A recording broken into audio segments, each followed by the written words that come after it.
अगला टॉपिक है आपका टाइम एंड डिस्टेंस।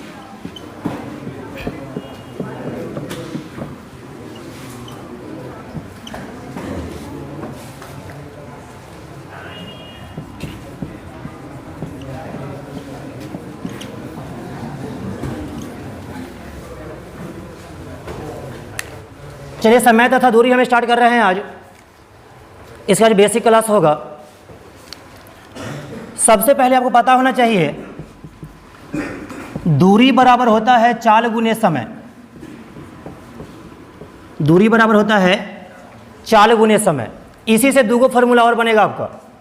अगर मान लीजिए हमको चाल बराबर निकालना है तो समय गुना में है ना, इधर आएगा तो भाग में हो जाएगा, यानी कि दूरी बटा समय कहेंगे तो ये हो जाएगा चाल बराबर। अगर हमको समय निकालना है तो समय बराबर हो जाएगा आपका दूरी और बटा चाल। ये फार्मूला से ही आपका जो है से समझिए कि 60 से 70% क्वेश्चन आपको इसी फार्मूला से बनेगा। अगर ये चीज़ मालूम नहीं रहेगा तो फिर दिक्कत हो जाएगा।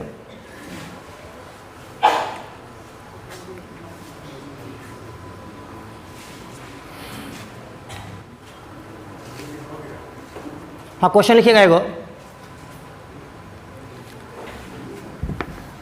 लिखिएगा 20 किलोमीटर प्रति घंटा की चाल से 20 किलोमीटर प्रति घंटा की चाल से 5 घंटा में कितनी दूरी तय की जा सकती है।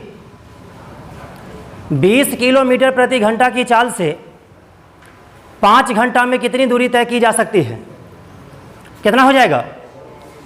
अरे 20 किलोमीटर प्रति घंटा की चाल से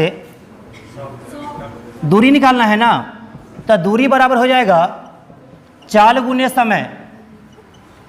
तो यहाँ कहेंगे कि चाल जो है वो 20 किलोमीटर प्रति घंटा है और समय है 5 घंटा। देखिए, किलोमीटर प्रति घंटा का मतलब ये बट्टा में घंटा है, ये प्रति लग गया यहाँ पे, इसका मतलब बट्टा में घंटा है। ये घंटा से घंटा खत्म हो गया इसका। 20 बचे, कहेंगे कि 100 किलोमीटर दूरी जो है ये तय करेगा ये। अब बात को समझिएगा। अब आपको दिक्कत यहाँ होगा कि किलोमीटर प्रति घंटा से यदि मीटर प्रति सेकेंड में जाना हो या मीटर प्रति सेकेंड से किलोमीटर प्रति घंटा में जाना हो, तो आपको ये चीज़ ध्यान देना यहाँ पे कि किलोमीटर प्रति घंटा जो होता है वो बड़ा यूनिट होता है और मीटर प्रति सेकेंड जो होता है वो छोटा यूनिट होता है। क्या? क्योंकि आप जान रहे हैं कि किलोमीटर जो होता है वो 1000 मीटर के बराबर होता है। क्या? और ये तो मीटर में ही है, तो छोटा यूनिट है ना। अब बताइए, तो आपको एक चीज़ ध्यान रखना है, 18/5 और 5/18। इसका मतलब क्या हुआ, बात को समझिएगा। 18 में यदि हम 5 से भाग देंगे तो इसका मान कितना आ जाएगा? 5 × 3 = 15, मतलब समझिए 3 दशमलव समथिंग आ जाएगा ना, 3.6 आ जाएगा। 3 दशमलव कितना आएगा? 6 आ जाएगा। और 18 में आप 5 से भाग दीजिएगा तो ये 0 पॉइंट समथिंग आएगा। तो ये तो छोटा यूनिट हो गया ना, ये छोटा वैल्यू हुआ और ये बड़ा वैल्यू हुआ। बात को समझिएगा यहाँ पे 18/5 और 5/18 का क्या रोल है, इसको समझना है आपको। तो बड़का यूनिट से आपको छोटका यूनिट में जा रहा रहेगा ना। देखिए, ये एरो दर्शाता है कि ये छोटका यूनिट में जा रहा है। तो छोटका में जाना हो तो छोटका से गुना कीजिएगा। छोटका कौन है इसमें? 5/18 ना। बड़ा वाला वैल्यू से जा कहाँ रहे हैं? छोटा में ना। तो जेकरा में जाना हो ओकरे से गुना कीजिएगा। छोटका में जाना है तो छोटका यूनिट क्या है? 5/18। 5/18 से क्या कर देंगे? गुना कर देंगे। अपने आप पहुँच जाएंगे हम मीटर प्रति सेकेंड में। अब बताइए, छोटा यूनिट में है और बड़ा यूनिट में हमको जाना है, मतलब छोटका से बड़का में जाना है तो जेकरा में जाना होता है ओकरे से गुना करते हैं। इसमें बड़का में जाना है ना, तो 12 यूनिट क्या है इसमें? 18/5। तो इसमें हम 18/5 से क्या करेंगे? गुना कर देंगे। इतना बात आप लोगों को समझ में आया कि नहीं आया से बताइए? आया। चलिए, तो एक क्वेश्चन इस पर लिखिएगा आप लोग, इसको उतार लीजिए, उसके बाद क्वेश्चन लिखिएगा। 54 किलोमीटर प्रति घंटा को मीटर प्रति सेकेंड में बदलें। 54 किलोमीटर प्रति घंटा को मीटर प्रति सेकेंड में बदलें। 54 किलोमीटर प्रति घंटा को मीटर प्रति सेकेंड में बदलें। 54 किलोमीटर प्रति घंटा को मीटर प्रति सेकेंड में बदलें, तो हम कहेंगे क्या कि 54 किलोमीटर प्रति घंटा है। ये 54 किलोमीटर प्रति क्या है, घंटा है ना। ये इसको हमको बदलना है मीटर प्रति सेकेंड में। अब बताइए हमको जाना किधर है, छोटका यूनिट में ना। तो छोटका में जाना है तो क्या करेंगे, छोटका से गुना कर देंगे, यानी कि 5/18 से। 18 तिहाई 54 और 5 तिहाई कहेंगे कि 15 मीटर प्रति सेकेंड है। कोई दिक्कत है क्या? चलिए क्वेश्चन और लिखिएगा। 35 मीटर प्रति सेकेंड को 35 मीटर प्रति सेकेंड को किलोमीटर प्रति घंटा में बदलें। 35 मीटर प्रति सेकेंड को किलोमीटर प्रति घंटा में बदलें। बनना चाहिए, बन जाएगा। कितना आ गया, 126 किलोमीटर प्रति घंटा। इसमें क्या किए हैं आप लोग, 18/5 से गुना किए हैं ना। सवाल क्या था आपका, सवाल था कि 35 मीटर प्रति सेकेंड को किलोमीटर प्रति घंटा में बदले, यही ना। तो हम कहेंगे क्या कि 35 मीटर प्रति सेकेंड जो है छोटा यूनिट है, हमको जाना है बड़का यूनिट में। हम क्या कहेंगे कि बड़का में जाना है ना, तो आप बड़के से गुना कर दीजिए, यानी कि 18/5 से। 5 से क्या बार में कटेगा, ये 7 बार में। 18 से 26 से ना 126 किलोमीटर प्रति घंटा कहेंगे इसको। 126 किलोमीटर प्रति घंटा हो गया, इसका यूनिट हो गया किलोमीटर प्रति घंटा में। तो आपको यही चीज़ ध्यान देना है कि मीटर प्रति सेकेंड से किलोमीटर प्रति घंटा में जाना रहेगा ना। मीटर प्रति सेकेंड से किलोमीटर प्रति घंटा में जाना हो तो 18/5 से गुना कर देंगे, और मीटर प्रति सेकेंड किलोमीटर प्रति घंटा से मीटर प्रति सेकेंड में जाना हो तो 5/18 से गुना कर देंगे। अगर वो चीज़ भी ध्यान नहीं रहता है तो लगभग एग्जाम में यही कंडीशन रहता है। आप इधर समझ लिख लीजिए किलोमीटर प्रति घंटा, और यहाँ लिखिए मीटर प्रति सेकेंड। ये किलोमीटर प्रति घंटा और ये हो गया मीटर प्रति सेकेंड। अब देखिए इधर किलोमीटर प्रति घंटा में आप 18 का टेबल पढ़िए। 18 एकम 18, 18 दूनी 36, 18 तिहाई 54, 18 चौक 72, 18 पचे 90, 18 छक 78 से, यही ना। इसी प्रकार से आगे चल जाना है हमको। चलिए, और इधर जैसा को पचका पहाड़ा पढ़ना है, पचका पहाड़ा कहेंगे कि 5 एकम 5, 5 दूनी 10, 5 तिहाई 15, 5 चौके 20, पचे 25, 5 छके 30, 5 सते 35। इसी प्रकार से आगे चल जाना है हमको। 35। अब देखिए इसका मतलब क्या हुआ कि 18 किलोमीटर प्रति घंटा रहेगा तो उसको हम डायरेक्ट लिखेंगे 5 मीटर प्रति सेकेंड। 36 किलोमीटर प्रति घंटा रहेगा तो उसको डायरेक्ट लिखेंगे 10 मीटर प्रति सेकेंड। 54 किलोमीटर प्रति घंटा को लिखेंगे 15 मीटर प्रति सेकेंड। 72 किलोमीटर प्रति घंटा को लिखेंगे 20 मीटर प्रति सेकेंड, या 25 मीटर प्रति सेकेंड को लिखेंगे 90 किलोमीटर प्रति घंटा। क्या 108 किलोमीटर प्रति घंटा को लिखेंगे 30 मीटर प्रति सेकेंड। और ये 35 मीटर प्रति सेकेंड को क्या लिखेंगे हम लोग 126 किलोमीटर प्रति घंटा। यही नहीं लिखे थे उस समय में? अरे यही ना बोले थे आप लोग का सवाल, तो इसका आंसर आप लोग ये बोले थे। तो आपसे सवाल डायरेक्ट पूछेगा कि 20 मीटर प्रति सेकेंड को किलोमीटर प्रति घंटा में बदलिए, तो कहेंगे कि 20 को 20 देखिए 20 5 के पहाड़ा में कै मरतबे 20 आता है, 4 मरतबे। तो 18 को भी हम 4 मरतबे पढ़ देंगे, 18 चौक 72 हो जाएगा। कोई दिक्कत? हम बोलेंगे आप लोग से कि बताइए कि 108 किलोमीटर प्रति घंटा को मीटर प्रति सेकेंड में बदलना है, तो 108 बोले हैं ना, तो 18 को कै बार पढ़ेंगे जो 108 आ जाएगा 6 बार। तो 55 को हम 6 बार पढ़ देंगे, 5 छके 30 मीटर प्रति सेकेंड आ जाएगा। बात समझ में आया आप लोग को? बोलेगा आपको कि 15 मीटर प्रति सेकेंड को किलोमीटर प्रति घंटा में बदलिए, तो 5 का कै बार पढ़िएगा जो 15 आ जाएगा। तो 18 को भी 3 बार पढ़िए, 18 तिहाई आपका 54 किलोमीटर प्रति घंटा आ जाएगा। ये बात समझ में आया आप लोग को?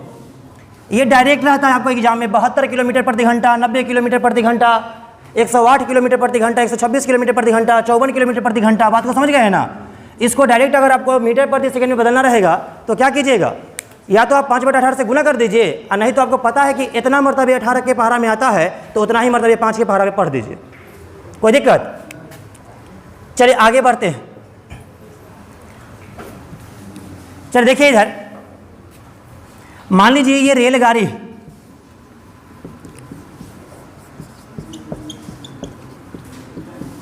ठीक है, ये ड्राइवर है रेलगाड़ी का, रेलगाड़ी चल रही है, मान लीजिए चल रही है। यहाँ पे एक आदमी जो है से यहाँ पे खड़ा है, ट्रेन का जाने का इंतजार कर रहा है फाटक पर। बात को समझिएगा, यहाँ पे एक आदमी यहाँ पर जो है से खड़ा है, ठीक है, रेलगाड़ी जाएगी, क्रॉस करेगी, तब जाके ये क्रॉस करेगा ना। बात को समझिएगा, यहाँ पे ये रेलगाड़ी जाएगी और ये आदमी को पार करने की कोशिश करेगी। देखिए इधर, मान लीजिए ये आदमी है, तो रेलगाड़ी जो है से यहाँ तक जाएगी। बताइए, एक मिनट रुक जाइए। आगे बढ़ी रेलगाड़ी, ये आदमी के पास आ गई, ये रेलगाड़ी क्रॉस कर रही है। मान लीजिए ये रेलगाड़ी जो है ये 100 मीटर लंबी रेलगाड़ी है। 100 मीटर कितनी है, ये लंबी है। तो जब ये आदमी को पार कर रही थी रेलगाड़ी, उस समय भी तो इसका लंबाई 2100 मीटर था ना। अब ये आदमी को जब ट्रेन पार कर लेगी तो ट्रेन का स्थिति ऐसा हो जाएगा। बात को समझिएगा, यहाँ पे ट्रेन का स्थिति ऐसा हो जाएगा। ये बात समझ रहे हैं आप लोग? मतलब ये आदमी को जब पार किया उस समय भी इसका लंबाई कितना था, 100 मीटर। मतलब ये आदमी के होने से ये ट्रेन को कोई फर्क नहीं पड़ा, इसके लंबाई में कोई जो है से अंतर नहीं आया। मतलब जब इसको पार करने वाला था तो भी ये 100 मीटर यहाँ तक, और यहाँ से जब ये पार कर गया तो भी इसका तो लंबाई 100 मीटर न रहेगा।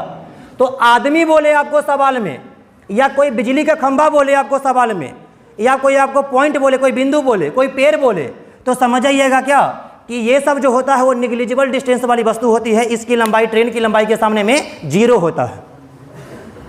मतलब क्या हुआ कि आदमी को पार करने में समय को उतना ही समय लगेगा जितना ट्रेन को अपने आप को पार करने में लगेगा। आदमी को पार करने में ट्रेन को उतना ही समय लगेगा जितना कि ट्रेन को अपने आप को पार करने में लगेगा, क्योंकि ये सब क्या है, निग्लिजिबल डिस्टेंस वाली वस्तु। इसकी लंबाई होता है 0 ट्रेन की लंबाई के सामने में, क्योंकि ट्रेन होता है 100 मीटर लंबा और आदमी कितना डिस्टेंस कवर करेगा, जैसा इतना करेगा, ज़्यादा ज़्यादा क्या करेगा, पैर फैला देगा, सो जाएगा। अरे इससे ज़्यादा कुछ थोड़े करेगा वो। तो ध्यान दीजिएगा, यहाँ पे आपको हमेशा ध्यान रखना है कि आदमी का लंबाई, पेड़ का लंबाई, कोई खंभा का लंबाई, कोई बिंदु का लंबाई, ये सब जो होता है वो निग्लिजिबल डिस्टेंस वाली वस्तु होती है। निग्लिजिबल का मतलब हो गया 9 के बराबर इसका लेंथ हो, लंबाई हो। तो उस लंबाई को पार करने में ट्रेन को सिर्फ और सिर्फ अपनी लंबाई को पार करना होगा उतना समय में। तो चलिए एक काम कीजिए, एक नोट लिख लीजिए आप लोग। नोट लिखिए।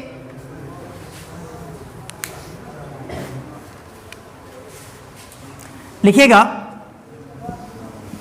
Man, pole, point, tree, dot dot dot ETC। Man, pole, point, tree, dot dot dot ETC की लंबाई, man, pole, point, tree, dot dot dot ETC की लंबाई ट्रेन की लंबाई के तुलना में, ट्रेन की लंबाई के तुलना में नगण्य होती है। ट्रेन की लंबाई के तुलना में नगण्य होती है। जिसको गणना नहीं करते उसको नगण्य बोलते हैं, नगण्य होती है। लिख लिए। अगला रो में लिखिएगा कि अतः, अतः, अतः इसे हम निग्लिजिबल डिस्टेंस वाली वस्तु कहेंगे। अतः इसे हम निग्लिजिबल डिस्टेंस वाली वस्तु कहेंगे। अतः इसे हम निग्लिजिबल डिस्टेंस वाली वस्तु कहेंगे। अतः इसे हम निग्लिजिबल डिस्टेंस वाली वस्तु कहेंगे। अतः इसे हम निग्लिजिबल डिस्टेंस वाली वस्तु कहेंगे।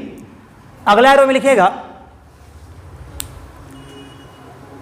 निग्लिजिबल डिस्टेंस वाली वस्तु को पार करने के लिए, निग्लिजिबल डिस्टेंस वाली वस्तु को पार करने के लिए, निग्लिजिबल डिस्टेंस वाली वस्तु को पार करने के लिए ट्रेन को सिर्फ और सिर्फ अपनी ही लंबाई को पार करना होगा। निग्लिजिबल डिस्टेंस वाली वस्तु को पार करने के लिए ट्रेन को सिर्फ और सिर्फ अपनी ही लंबाई को पार करना होगा। निग्लिजिबल डिस्टेंस वाली वस्तु को पार करने के लिए ट्रेन को सिर्फ और सिर्फ अपने ही लंबाई को पार करना होगा। निग्लिजिबल डिस्टेंस वाली वस्तु को पार करने के लिए ट्रेन को सिर्फ और सिर्फ अपनी ही लंबाई को पार करना होगा। मतलब बात समझ गए आप लोग? आदमी बोले पेड़ को पार करवाना हो या बिजली के खंभा को पार करवाना हो तो हम समझ जाएंगे कि उसको पार करने में सिर्फ और सिर्फ ट्रेन की ही लंबाई की जरूरत है, आदमी की लंबाई की जरूरत नहीं है, क्योंकि आदमी की लंबाई क्या होता है ट्रेन के सामने? 0 होता है। अगला एरो में लिख लीजिएगा, लिखिएगा, यदि कभी भी निग्लिजिबल डिस्टेंस वाली वस्तु की लंबाई मानना हो, यदि कभी भी निग्लिजिबल डिस्टेंस वाली वस्तु की लंबाई को मानना हो, यदि कभी भी निग्लिजिबल डिस्टेंस वाली वस्तु की लंबाई को मानना हो तो उसकी लंबाई 0 मानेंगे। यदि कभी भी निग्लिजिबल डिस्टेंस वाली वस्तु की लंबाई को मानना हो तो उसकी लंबाई 0 मानेंगे। यदि कभी भी निग्लिजिबल डिस्टेंस वाली वस्तु की लंबाई को मानना हो तो उसकी लंबाई को क्या मानेंगे? 0 मानेंगे। बात समझ गए ना? जरूरत पड़ने पर, वैसे 0 नहीं भी मानिएगा तो चलेगा, कोई बात नहीं है, लेकिन मानना होगा तो आप 0 मान सकते हैं, कोई दिक्कत नहीं है। तो आप समझ जाएंगे जब भी सवाल में ऐसा चर्चा कर दे कि 72 किलोमीटर प्रति घंटा की चाल से एक रेलगाड़ी एक आदमी को पार कर गई, तो हम कहेंगे कि वो आदमी को पार नहीं की है, अपने लंबाई को उतना समय में पार की है। बात समझ रहे हैं? तो एक क्वेश्चन लिखिए, इस पर लिखिएगा, लिखिएगा 72 किलोमीटर प्रति घंटा की चाल से 72 किलोमीटर प्रति घंटा की चाल से 72 किलोमीटर प्रति घंटा की चाल से एक रेलगाड़ी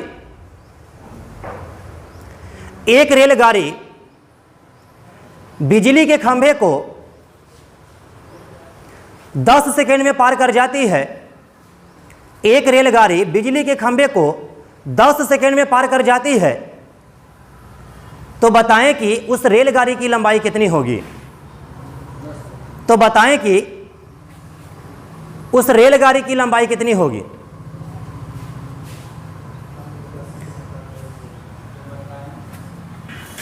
बताएं कि उस रेलगाड़ी की लंबाई कितनी होगी?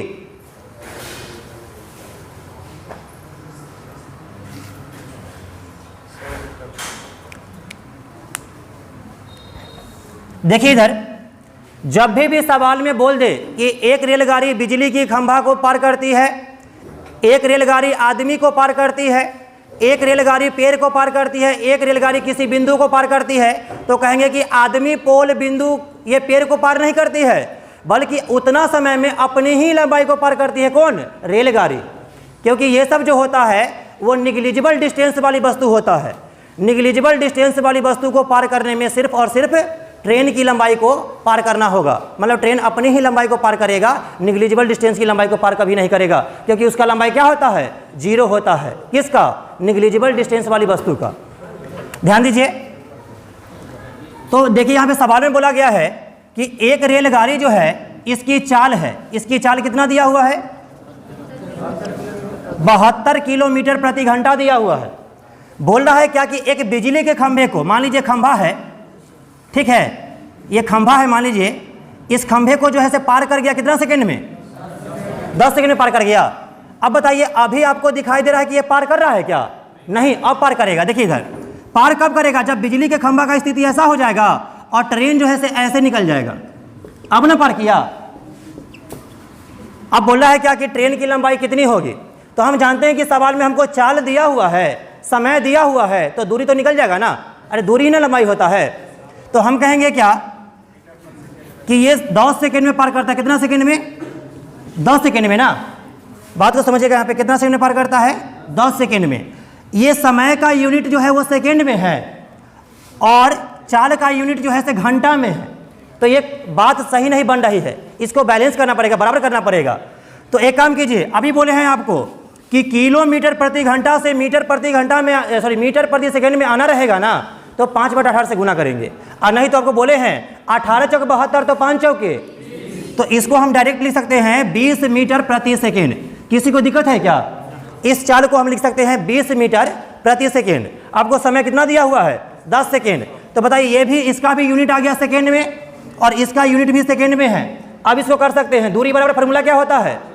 चाल गुने समय। कर दीजिए, चाल गुने समय। तो चाल कितना के चाल से? अब इसको ये नहीं पढ़ेंगे हम, इसको इसमें हम कन्वर्ट कर लिए तो कहेंगे कि 20 मीटर प्रति सेकेंड की चाल से कितना सेकेंड में? 10 सेकेंड में। तो सेकेंड से सेकेंड कट जाएगा क्योंकि बट्टा में वैल्यू है ये। 20 दहा के कहेंगे कि 200 मीटर लंबाई की रेलगाड़ी है। आपको सवाल में जब भी बोले कि आदमी को पार करता है, कोई पेड़ को पार करता है, कोई खंभा को पार करता है, तो समझेंगे कि वो खंभा उंभा को पार नहीं करता है, अपनी ही लंबाई को उतना समय में पार करता है। इतना बात समझ में आया आप लोग को? और कोई दिक्कत है क्या इतना में? चलिए एक सवाल और लिखिए आप लोग। सवाल लिखिएगा कि 500 मीटर लंबाई की रेलगाड़ी, 500 मीटर लंबाई की एक रेलगाड़ी, 500 मीटर लंबाई की एक रेलगाड़ी एक बिजली के खंभे को 20 सेकेंड में पार कर जाती है। एक बिजली के खंभे को 20 सेकेंड में पार कर जाती है। तो बताएं कि उस रेलगाड़ी का चाल किलोमीटर प्रति घंटा में कितनी होगी? तो बताएं कि उस रेलगाड़ी की चाल किलोमीटर प्रति घंटा में कितनी होगी? बताएं कि उस रेलगाड़ी की चाल किलोमीटर प्रति घंटा में कितनी होगी?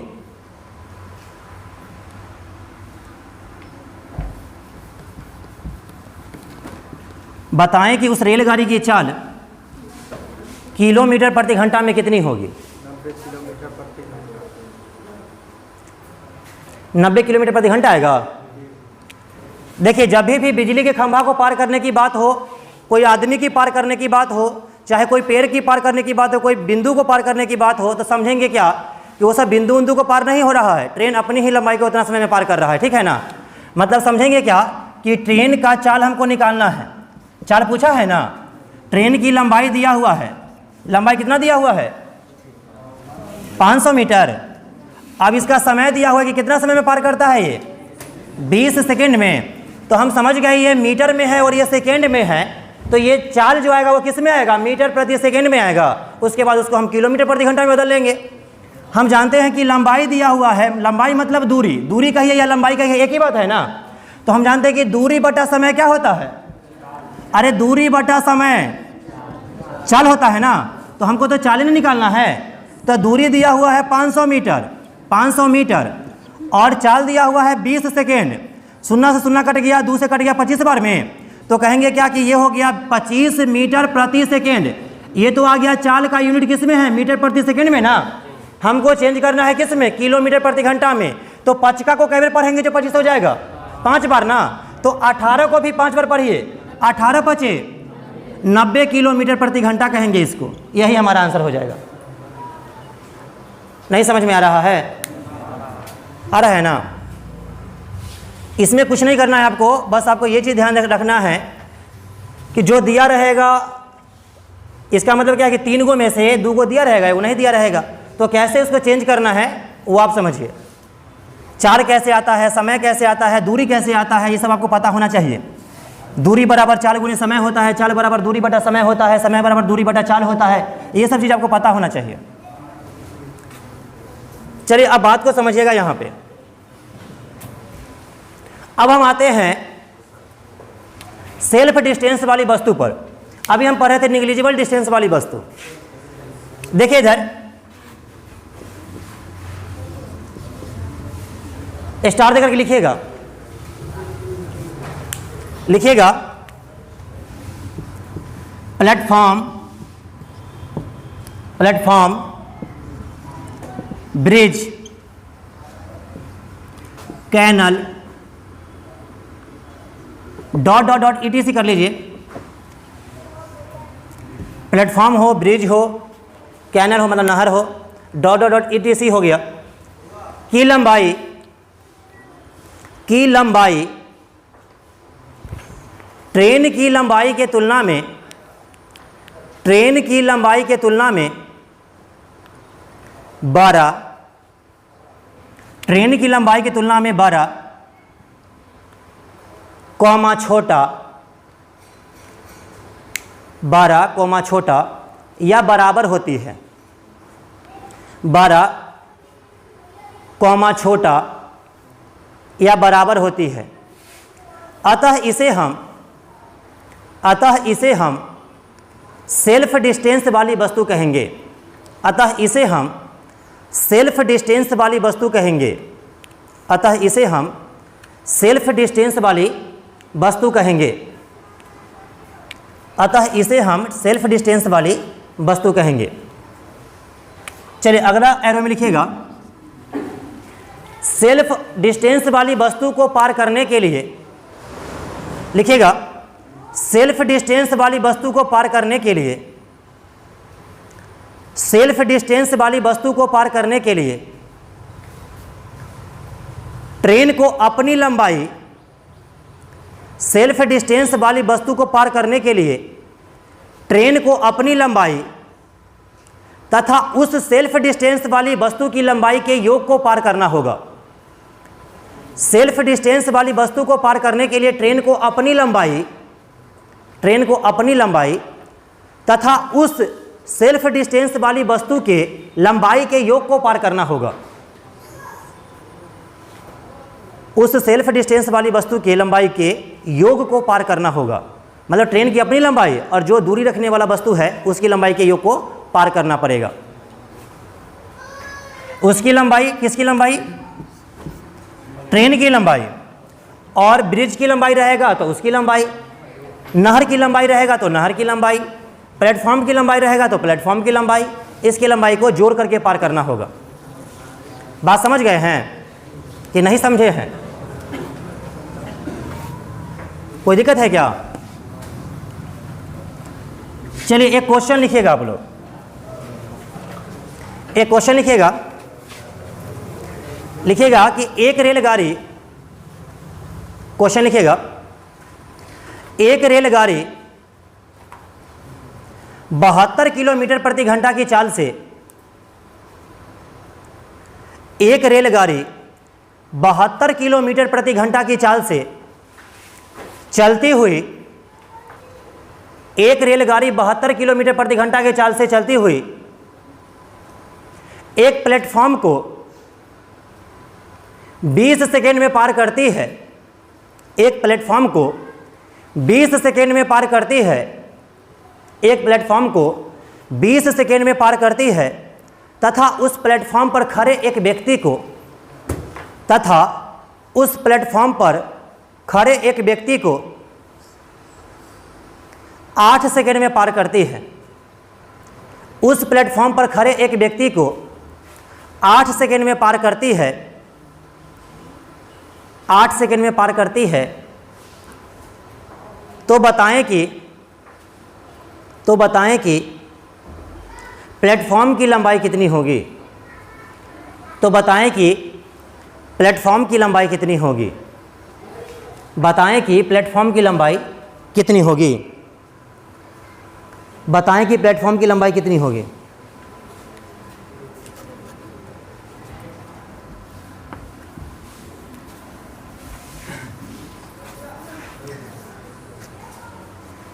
अब बात को समझिएगा। यहां पे देखिए, एक प्लेटफॉर्म है, एक प्लेटफॉर्म है।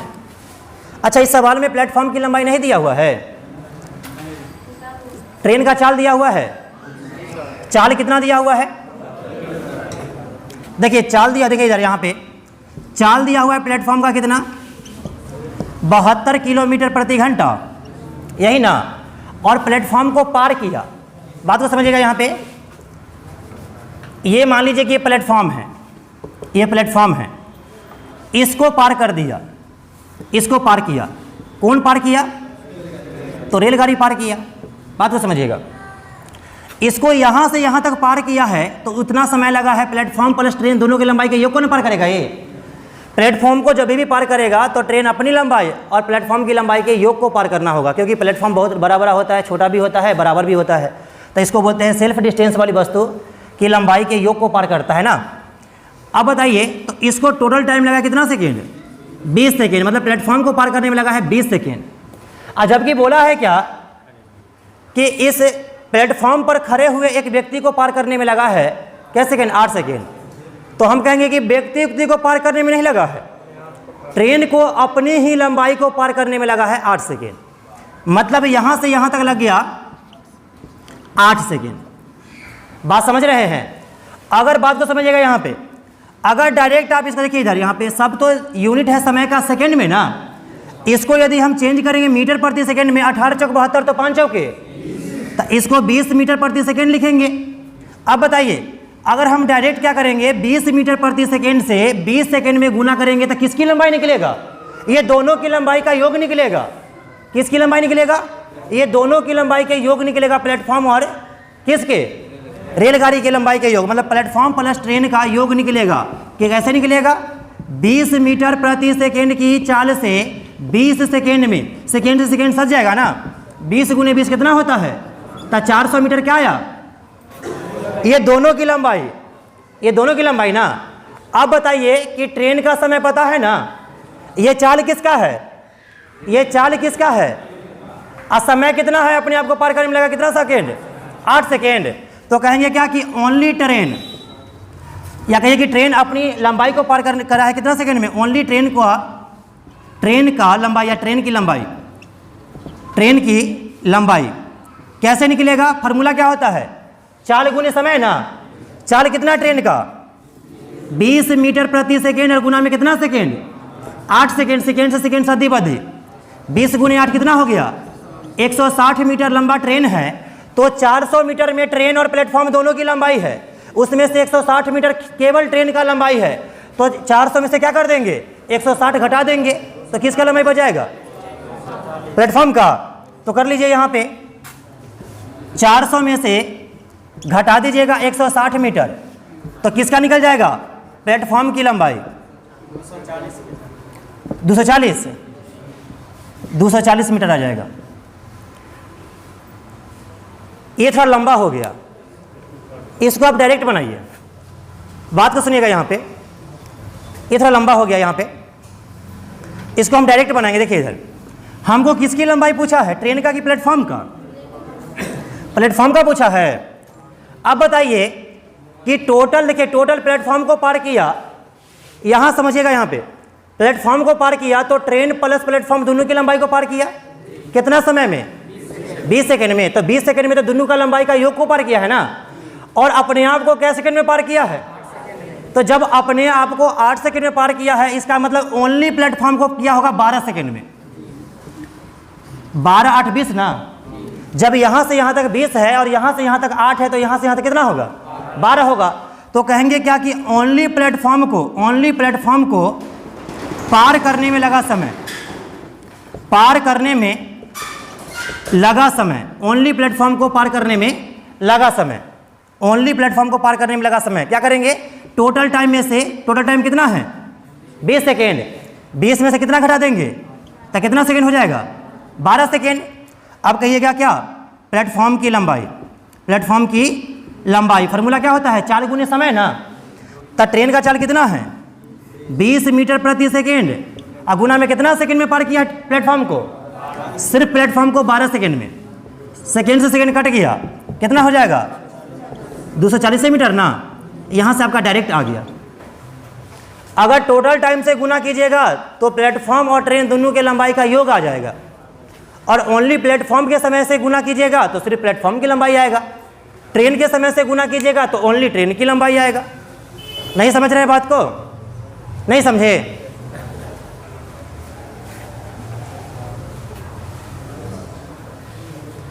तो आपको एक ही चीज ध्यान देना है कि जब भी आदमी को, कोई पेड़ को, कोई रहेगा यहाँ पे खंभा को पार करने का जब भी चर्चा करेगा सवाल में, ऐसा जब भी बात बोलेगा ना, तो हम हमेशा कहेंगे क्या कि वो पेड़ को पार नहीं करता है, आदमी को पार नहीं करता है। किसको पार करता है? अपने आप को पार करता है उतना समय में, अपने आप को पार करता है उतना समय में। अब तो बना दीजिएगा आप लोग, एक सवाल और हो जाए, लिखिएगा। सर 72 किलोमीटर वाला आप लेट से आए हैं?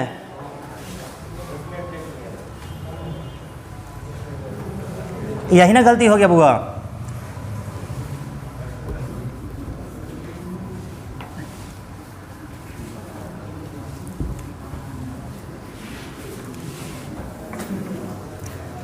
देखिए थोड़ी देर पहले बोले थे हम कि किलोमीटर प्रति घंटा से मीटर प्रति सेकेंड में जाना रहेगा या मीटर प्रति सेकेंड से किलोमीटर प्रति घंटा में जाना रहेगा। तो अभी बोले थे देखिए किलोमीटर जो है से बड़ा यूनिट है और मीटर प्रति सेकेंड जो है छोटा यूनिट है। तो आपको बोले थे कि 18/5 और 5/18 ध्यान रखने के लिए। 18 में 5 से भाग दीजिएगा तो 3.6 आ जाएगा, लेकिन 5 में 18 से भाग दीजिएगा तो 0 पॉइंट समथिंग आएगा। तो छोटा यूनिट ये है और बड़ा यूनिट ये है। तो देखिए ये बड़का से हमको जाना है किस में? छोटका में। तो ये छोटका में जाने के लिए छोटका से गुना कर दीजिए 5/18 से, छोटा यूनिट यही ना है इसमें। और मीटर प्रति सेकेंड से अगर आपको किलोमीटर प्रति घंटा में जाना रहेगा ना, अगर किलोमीटर मतलब कि जा रहे हैं किस में? बड़का यूनिट में ना, तो बड़का वैल्यू क्या है इसमें? 18/5, इससे गुना कर दीजिए इसमें। ये बोले थे तो वही ना कर रहे थे। जैसे कि 72 किलोमीटर प्रति घंटा को हम 20 कैसे लिख दिए? तो ये किलोमीटर प्रति घंटा में मतलब बड़का यूनिट में है ना, इसको हमको छोटका यूनिट में चेंज करना है। तो छोटका में जाने के लिए छोटका से गुना करते हैं। छोटका वैल्यू क्या है यहाँ पे? 5/18 ना। तो इसमें क्या करेंगे? 5/18 से गुना कर देंगे। 18 चौक 72, 5 चौक 20, 20 मीटर प्रति सेकेंड आ जाएगा। ठीक है। और कभी मान लीजिए कि छोटका यूनिट पता रहेगा और बड़का निकालना होगा तो 18/5 से गुना कर देंगे।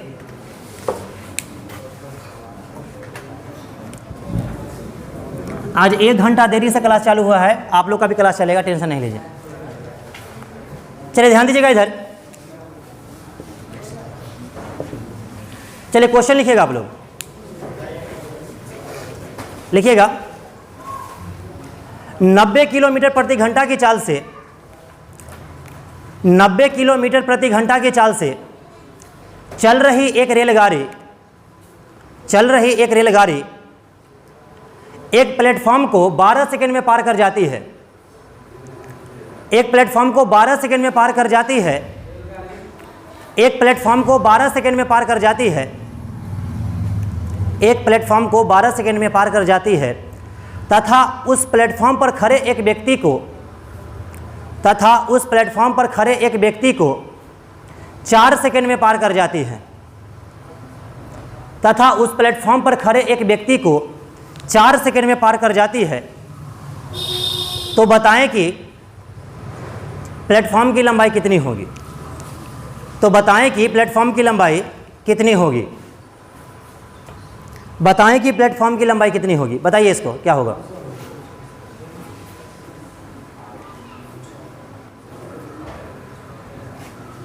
बन गया होगा। प्लेटफॉर्म का पूछा है ना, तो जो आदमी का समय उसको हटा दीजिए, फटाफट जो समय बचेगा वो प्लेटफॉर्म का गुना कर दीजिए। देखिए इधर एकदम सिंपल सा कंडीशन था। ये प्लेटफॉर्म है, उस प्लेटफॉर्म को एक ट्रेन पार करेगी, तो पार करेगी तो इसका स्थिति ऐसा ही ना बनेगा। यही बात है ना, बात को समझिएगा यहाँ पे। तो इतना से देखिए, जब भी ट्रेन प्लेटफॉर्म को पार करता है ना, तो दोनों के योग को पार करता है। तो दोनों के योग को पार करने का मतलब है क्या कि दोनों मिलाकर के समय टोटल कितना है? 12 सेकेंड। और इसमें से बोला है कि ओनली आदमी को पार करने में लगा इसको कितना सेकेंड? 4 सेकेंड। तो कहेंगे क्या कि इसका मतलब आदमी को पार करने में समय नहीं लगा है, ट्रेन को अपने आप को पार करने में लगा है 4 सेकेंड। तो यहाँ पे कर दिए 4 सेकेंड। अब बताइए, तो 4 सेकेंड यहाँ हो गया, टोटल 12 सेकेंड है, तो यहाँ कितना बचा? तो 8 सेकेंड बचा ना। तो ये सब लिखने की जरूरत नहीं है बार बार। आपको लिखना है प्लेटफॉर्म की लंबाई। प्लेटफॉर्म की लंबाई, प्लेटफॉर्म को पार कौन करेगा? ट्रेन पर पार करेगा ना। तो ट्रेन की चाल कितना है? अरे ट्रेन की चाल कितना है? 90 किलोमीटर प्रति घंटा। तो 18 × 90 तो 25 ना। तो इसको हम लिख सकते हैं 25 मीटर प्रति सेकेंड। चाहे आप इसको 5/18 से भाग दे दीजिए, गुना कर दीजिए इसमें। 18 × 90 25 आ जाएगा। 25 मीटर प्रति सेकेंड हो गया इसका चाल। और ओनली प्लेटफॉर्म को पार करने में लगा समय क्या हुआ? 8 सेकेंड। तो हम क्या करेंगे? 25 मीटर प्रति सेकेंड में 8 सेकेंड से गुना कर देंगे। सेकेंड से सेकेंड जो है से कट गया, 25 8 तो 200 मीटर हो गया। किसकी लंबाई? प्लेटफॉर्म की लंबाई 200। अगर आपसे पूछता कि ट्रेन की लंबाई कितना है, तो क्या करते इसमें 4 से गुना कर देते, क्या 4 से गुना करते हैं ना, और बोलता कि दोनों की लंबाई कितना है, टोटल योग कितना है, तो 12 से गुना कर देते। नहीं समझ में आ रहा है तो एक सवाल और लिखिए।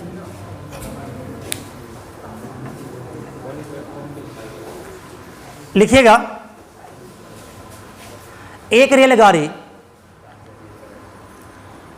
30 मीटर प्रति सेकेंड की चाल से, एक रेलगाड़ी 30 मीटर प्रति सेकेंड की चाल से,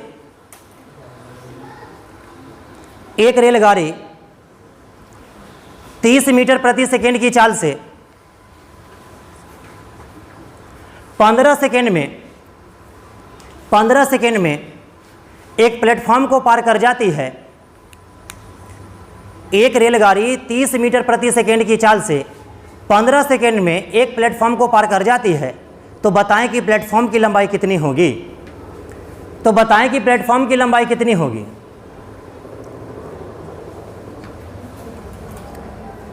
तो बताएं कि प्लेटफॉर्म की लंबाई कितनी होगी। तो बताएं कि प्लेटफॉर्म की लंबाई कितनी होगी, बताइए इसको।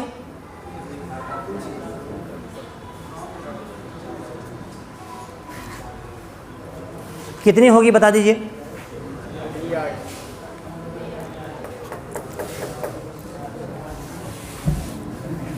देखिए सवाल में बोला गया है कि एक रेलगाड़ी जो है ना कितना की चाल से चल रही है, 30 मीटर प्रति सेकेंड की चाल से, 30 मीटर प्रति सेकेंड की चाल से चल रही है। एक प्लेटफॉर्म को पार करने में कितना समय लगाती है, तो जब भी प्लेटफॉर्म को पार करेगी ट्रेन तो दोनों के योग को पार करेगी, बोले हैं ना आप लोग को, तो कितना सेकेंड, 15 सेकेंड लगाती है। तो बोला है क्या कि बताइए कि प्लेटफॉर्म की लंबाई कितनी होगी। तो बताइए यहाँ पे अगर हम यहाँ से अगर निकालते हैं सवाल को, इस सवाल को निकालिएगा यहाँ पे, तो इसका जवाब आएगा क्या, प्लेटफॉर्म और ट्रेन दोनों की लंबाई यहाँ से निकल सकता है। कैसे, क्योंकि प्लेटफॉर्म की लंबाई पूछने के लिए आपको इसमें ट्रेन की लंबाई के बारे में कुछ ना कुछ खबर रहना चाहिए था कि आदमी को पार किया इतना सेकंड में, चाहे खंभा को पार किया, चाहे कोई पेड़ को पार किया, ऐसा दिया हुआ है क्या, नहीं ना। तो यहाँ से निकल सकता है दोनों का योग, दोनों का योग मतलब यहाँ से यहाँ तक की लंबाई निकल सकता है। कैसे, क्या करेंगे, 30 मीटर प्रति सेकेंड, ये तो ऑलरेडी मीटर प्रति सेकेंड में है, चेंज करने की जरूरत नहीं है। और समय किस में है, सेकेंड में है, अच्छी बात है। 15 से गुना कर दिए तो 30 गुने 15 कितना हो जाएगा, तो 450 मीटर किसका लंबाई आ गया, ये दोनों को मिला करके। लेकिन हमसे पूछ रहा है क्या कि बताइए प्लेटफॉर्म की लंबाई कितनी होगी। तो कहेंगे क्या कि प्लेटफॉर्म की लंबाई पूछने के लिए ट्रेन की लंबाई दिया होना चाहिए था, नहीं ना दिया हुआ है, तो कहेंगे कि सवाल का आंसर जो है वो DI हो जाएगा, डाटा इनवैलिड, आंकड़े अपर्याप्त हैं, ज्ञात नहीं कर सकते, सवाल अधूरा है, यही इसका आंसर है। नहीं समझे। इस सवाल में अगर ये हिंट दिया रहता ना कि एक प्लेटफॉर्म पर बिजली के खंभा को 7 सेकेंड में पार करता है, या आदमी को पार करता है, या फिर कोई पेड़ को पार करता है, तो हम समझ जाते कि ये ट्रेन का समय है, ट्रेन का समय होता हो। फिर क्या करते कि इसके समय में, ट्रेन के समय में ट्रेन के चाल से गुना करते, ट्रेन का दूरी निकल जाता, लंबाई निकल जाता, और टोटल लंबाई में से उतना लंबाई घटा देते, तो आपका आंसर आ जाता। लेकिन ऐसा कुछ दिया हुआ नहीं है। ठीक है, रहने दीजिए, इतना ही आज पढ़िए, कल जो है से आपका बेसिक खत्म हो जाएगा।